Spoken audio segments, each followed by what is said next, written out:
Hello! Magandang araw po sa ating lahat. Ito po ang inyong lingkod, ang munting tinig ng ordinaryong Filipino. Kamusta ang ating mga kababayan? Saan mang sulok ng Pilipinas at saan mang dako ng mundo. Kung kayo po ay bago sa ating channel, huwag kalimutan mag-like, share at subscribe. And of course, don't forget to click the notification bell para lagi kayong updated pag mag-lives tayo at the same time, mag-upload tayo ng mga video katulad nito. Ang pag-usapan natin dito mga kamunting tinig ay ang pag-issue ng arrest warrant laban kay Harry Roque. Alam naman natin na si Harry Roque ay nasangkot po sa illegal trafficking or human trafficking at the same time, samot-saring accusation sa kanya na lumabas naman po doon sa hearing ng Quadcom na kung saan ay siya po ay isang abogado ng Pogo operator. So mga kamunting tinig, si Harry Roque kritiko ng gobyerno. Pero yung pagkakalabas ng warrant of arrest kay Harry Roque, hindi naman po yun panggigipit ng gobyerno. Kung baga, oportunidad yan kay Harry Roque para masagot niya yung mga accusation laban sa kanya. Kung totoong wala siyang kasalanan, harapin niya po kung ano po ang inaakusa sa kanya. Oo, sa heinous crime, kasi human trafficking At saka may kinalaman pa siya sa mga Pogo operation ayon sa mga accusation laban sa kanya.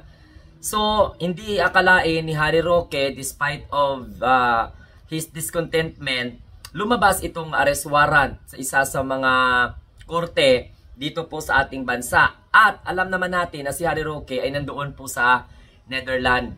Nagsisik po ng kanyang political asylum.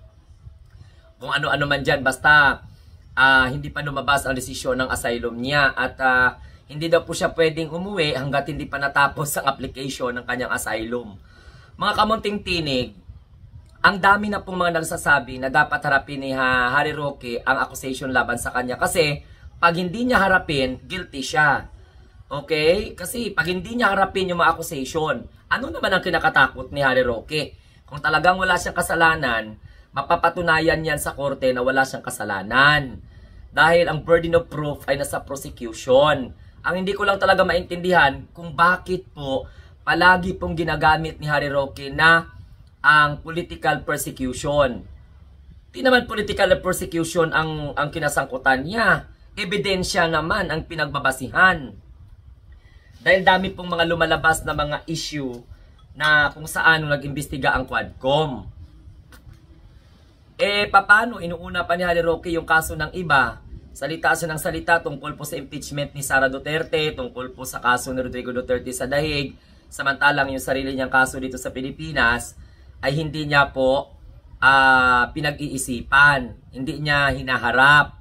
So sa punto na ito, nagpalabas na rin po ng opisyal na pahayag ang Department of Justice na maaari pong gamitin ang Interpol since si Harry Roque ay nandoon po sa ibang bansa nung inilabas po ng korte dito sa Pilipinas ang arrest warrant laban sa kanya.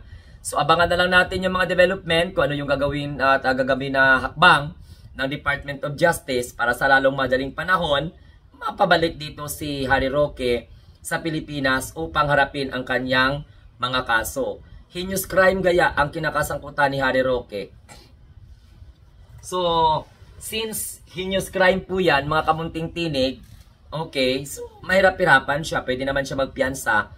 Depende po yan sa takbo ng argument ng kanyang mga counsel. Ang tanong po dito, hanggang kailan si Harry Roque magmamatigas, busy-busy siya sa kagagawa ng mga statement laban po sa mga gustong mag-impeach kay Sara Duterte at kay Rodrigo Duterte doon sa Dahig na madiin siya sa kanyang kasong crime against humanity, samantalang yung kanyang kaso dito, tinakasan niya. Kaya lang, ang style ni Harry Roque, comment siya sa impeachment ni Sara, comment siya sa kaso ni Rodrigo Duterte sa Dahig, para ang suporta ng mga DDS hindi mawala sa kanya. Kasi wala naman siyang ibang panghuhugutan. Mahilig naman po siya mag-acquire ng tinatawag na sympathy and appeal to emotion.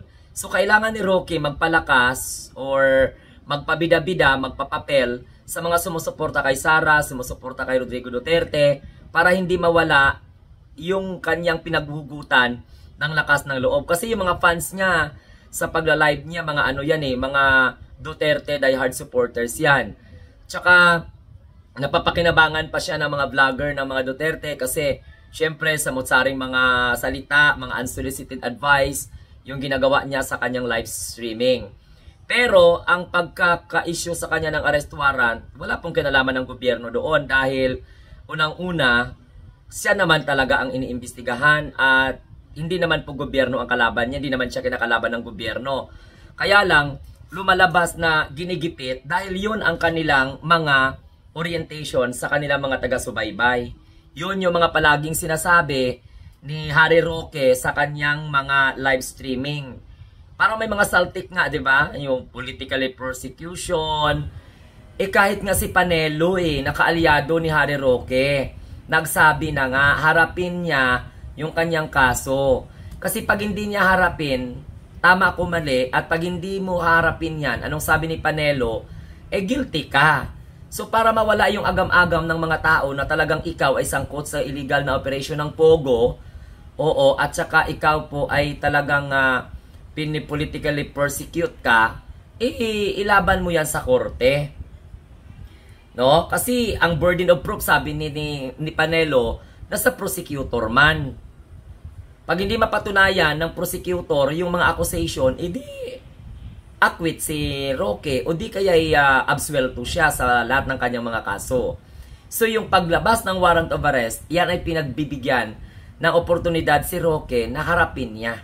Huwag na siya masyadong magmatigas. Naku, asa pa dyan sa asylum. Hindi pagbibigyan yung asylum niyan kasi hindi naman siya gina-politically persecute, di naman siya kandidato. 'Di ba? So, wag niya nang sabihin na nagsisik siya ng asylum, hintayin pa kung ano yung maging resulta ng asylum. Kasi mas lalong nakakahiya sa part niya kapag gumalaw po yung Interpol. So, kung talagang, at ito naman, talagang seryoso ang korte natin dito sa Pilipinas, naglabas na ng arrest warrant, so dapat i-implement po yan. Oo, makipag-coordinate na yung ating Department of Justice, Philippine National Police, na magsiserbi po ng kanyang arrest warrant sa Interpol para si Harry Roque identify naman kung saan siyang bansa. So abangan natin kung ano yung magiging aksyon ng Netherlands. Kung halimbawa hindi papayag ang Netherlands na arestuhin siya, edi abangan natin ang susunod na kabanata. Pero sa punto na ito, dapat ma-implement na po yan kasi lumabas na yung warrant of arrest Pag lumabas na yung warrant of arrest, wala na magagawa. Makipag-coordinate na lang dyan yung Department of Justice sa Interpol. At saka yan naman ang salita na binitiwan ng DOJ. Wala namang iba, hindi naman pwedeng manghuli ang ating mga pulis doon sa Netherlands o sa bansa na na-identify si Roque na nandun. Ang gagawin po doon ng DIG, ng Department of Justice natin, makipag-coordinate po sa Interpol. Siyempre yung Interpol makipag-coordinate doon sa Embahada ng Netherlands. So malalaman kung saan yung whereabouts ni Harry Roque. So abangan na lang natin kung ano yung mangyayari, kung ano magiging kapalaran ni Harry Roque. Pero mga kamunting tinig, lahat mo yan nanonood sa atin, ang mga Duterte diehard supporters na sumasimpatiya kay Roque at gusto naman na nag-enjoy ng simpatiya. Kaya nga nagngangawa-ngawa si Roque suporta sa mga Duterte dahil kumukuha ng lakas ng loob si Roque sa mga DDS. Oo, na mga walang alam ba, mga Duterte diehard supporters na mga walang alam. So ganon, no? Hindi po totoo na biktima siya ng political persecution. Hindi sa walang politically motivated yun. Oo, hindi pwedeng gamitin ni Roque yan. Ang pinagbasihan kung bakit po siya pinailan ng kaso sa kanyang involvement sa Pogo. Oo, at sa mga hindi niya po maipaliwanag, na hindi pa niya nasagot hanggang ngayon tungkol po sa kanyang mga assets, sa kanyang mga kayamanan na iniimbestigahan po. So, ganon ha, mga kamunting tinig, mga Duterte diehard supporters, huwag kayong maniwala na politically persecution ang naranasan ni Harry Roque kasi kahit nga kaalyado niya, hindi po naniniwala. Alam naman natin na si Roque, si Panelo ay hindi po magkakaintindihan yan. Isa lang po silang bangka na kung saan ang taga-sagwan ay si Rodrigo Duterte during that time. Pero itong si Panelo, nagdistansya kay Roque. Kaya nga, talagang mga opinion ni Roque ay kinukontra na ni Salvador Panelo. Pareho lang naman sila, di ba? Pero sa sinabi ni Panelo, parang agree ako doon na wala pong political persecution na mga nangyayari. At agree ako doon sa sinabi ni Panelo na kailangan umuwi na si Harry Roque dahil wala pong makakatulong sa kanya kundi ang sarili niya lang.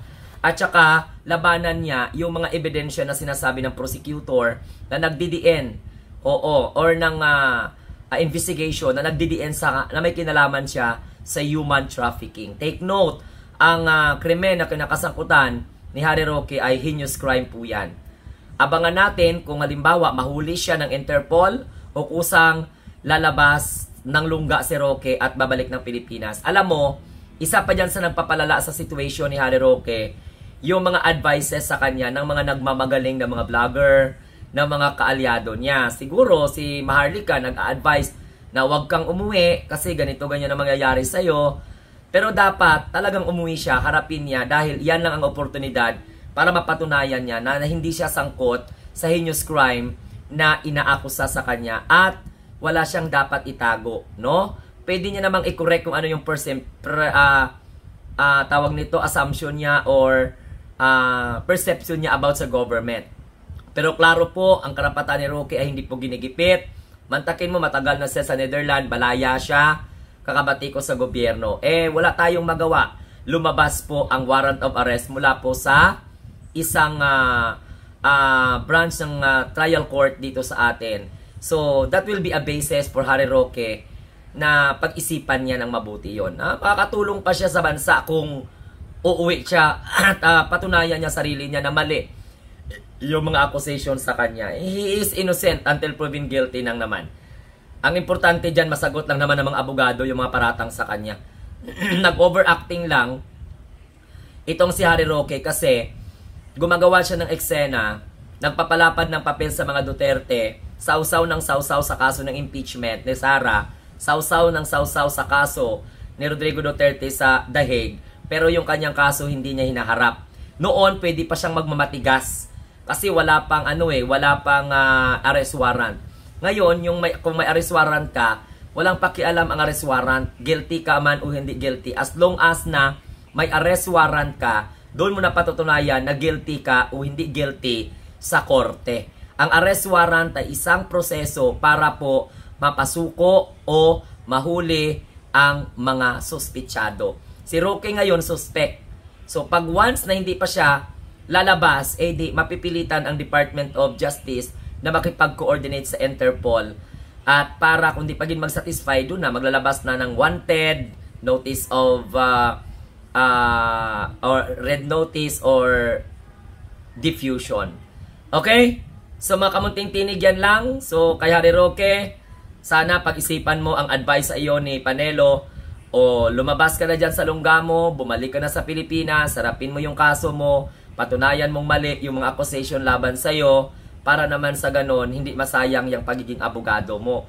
Nasayang na yung abogado mo, dumikit ka sa mga Duterte, tingnan mo ngayon, parang nagkalangka-langka o nagpapalong-palong na ngayon ang inyong mentalidad. Okay?